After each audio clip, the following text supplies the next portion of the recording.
Gratitude opens joy.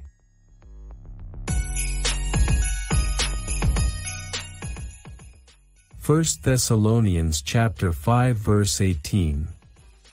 In everything give thanks, for this is the will of God in Christ Jesus for you. Unang Tesalonika, Kabanata 5, Talata 18. Sa lahat ng mga bagay ay magpasalamat kayo, sapagkat ito ang kalooban ng Diyos kay Kristo tungkol sa inyo. Gratitude is a posture that turns ordinary moments into sacred encounters with God. Kapag nagpapasalamat tayo, binubuksan natin ang puso natin para sa mas malalim na kagalakan. Thankfulness redirects our focus from what is missing to what God is faithfully providing. Tinutulungan tayo nito makita ang kabutihan ng Diyos kahit sa gitna ng hamon.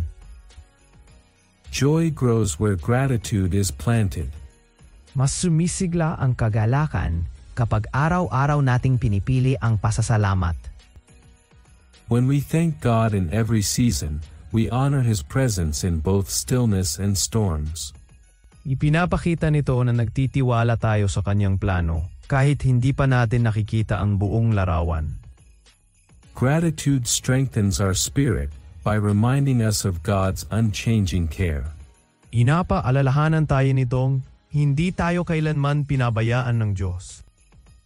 Each grateful moment becomes a doorway for God's peace to enter our hearts. Bawat pasasalamat ay parang imbitasyon para sa kapayapaan ng Diyos na pumuno sa atin. The more we practice gratitude, the more aware we become of His daily mercies. Mas nakikita natin ang kanyang kagandahang loob kapag araw-araw tayong nagpapasalamat. Gratitude isn't ignoring struggles, it's declaring that God is greater than them.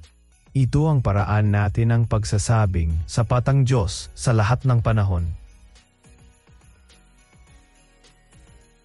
Salamat sa panonood. Kung na-bless ka sa video na ito, mangyaring huwag kalimutang mag-like at magkomento.